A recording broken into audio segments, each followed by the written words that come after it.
హిమాచల్ ప్రదేశ్లో భారీ వర్షాలు బీభత్సం సృష్టిస్తున్నాయి. వారం రోజులుగా కురుస్తున్న కుండపోత వానలకు ఆకస్మిక వరదలు సంభవిస్తున్నాయి. ఎక్కడికక్కడ కొండ చర్యలు విరిగిపడడంతో నదుల్లో వరద ప్రవాహం పెరుగుతోంది. దీంతో లోతట్టు ప్రాంతాలు పూర్తిగా నీట మునిగాయి. పలు ప్రాంతాల్లో రోడ్లు ధ్వంసమయ్యాయి.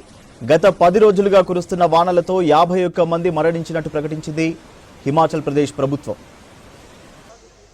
హిమాచల్ ప్రదేశ్ ప్రభుత్వం జూన్ 20 నుంచి జూలై 2వ తేదీ వరకు సంభవించిన వర్షాలు, వరదలపై నివేదిక రిలీజ్ చేసింది. 12 జిల్లాల్లో ప్రాణ ఆస్తి నష్టానికి సంబంధించిన వివరాలను నివేదికలో తెలిపింది. ఇప్పటి వరకు 22 మంది గల్లంతైనట్టు చెప్పింది. మండి జిల్లాలో అత్యధికంగా 10 మంది మరణించినట్టు తెలిపింది.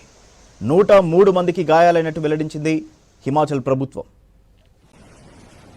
మరోవైపు హిమాచల్ ప్రదేశ్లోని మండి జిల్లాలో బియాస్ నది ప్రమాదకర స్థాయిలో ప్రవహిస్తోంది. చండీగఢ్ మనాలి హైవేలోని మండి మనాలి మార్గంలో కొండ చర్యలు విరిగిపడ్డాయి. దీంతో వాహనాల రాకపోకలు నిలిచిపోయాయి. మరోవైపు ఐఎండీ హెచ్చరికలతో పాఠశాలలను మూసివేశారు అధికారులు. మండి సిర్మౌర్ జిల్లాలోని దాదాపు 250కి పైగా రోడ్లను మూసివేశారు.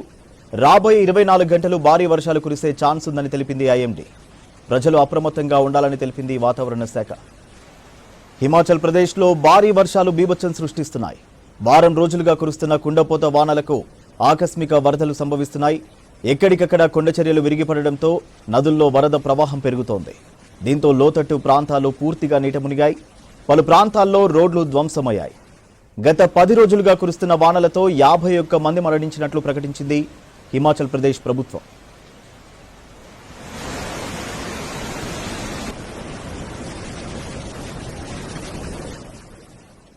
హిమాచల్ ప్రదేశ్ ప్రభుత్వం జూన్ 20 నుంచి జూలై 2వ తేదీ వరకు సంభవించిన వర్షాలు, వరదలపై నివేదిక రిలీజ్ చేసింది.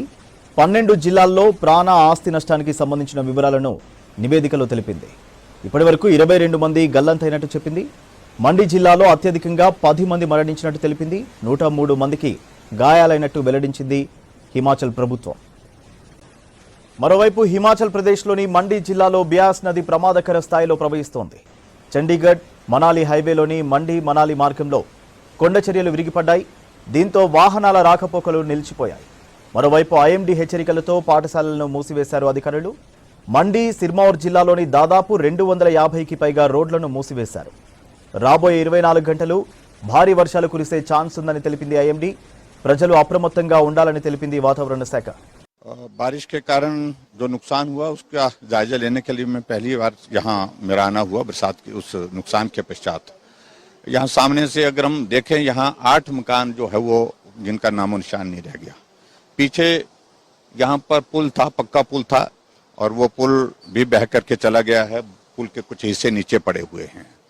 इस तरफ भी मकान थे, कोई मकान उसमें बचा नहीं है। लेकिन यहाँ गनीमत यही है कि लोगों की जिंदगी बचाने में हम सफल, क्योंकि इवैक्यूएट कर लिया था लोगों के घर। पशुधन तो का नुकसान तो हुआ और ऐसे में मुझे सिर्फ इतना कहना है कि बहुत बड़ी क्षति हुई है। ये सारा इलाका इस पुल के माध्यम से ही कनेक्टेड था। अब आने जाने का कोई रास्ता नहीं रह गया। एकमात्र रोपवे जो हमने जिसमें हम आए यहाँ तक, तो वो एक जरिया रह गया है। यहाँ कम से कम 10 पंचायतों की कनेक्टिविटी प्रभावित हुई है। बहुत बड़ा ये नुकसान हुआ है और मैंने मुख्यमंत्री जी से इस बात के लिए आग्रह किया है कि लोगों को इवैक्यूएट करने के लिए भी प्रयास करें। और उसके साथ साथ दूसरी बात हमने कही कि क्योंकि सड़कों को रिस्टोर करने के लिए बहुत टाइम लगेगा, तो इसलिए राशन भी हमको हेलीकॉप्टर के माध्यम से कुछ जगह छोड़ना पड़ेगा ताकि लोगों को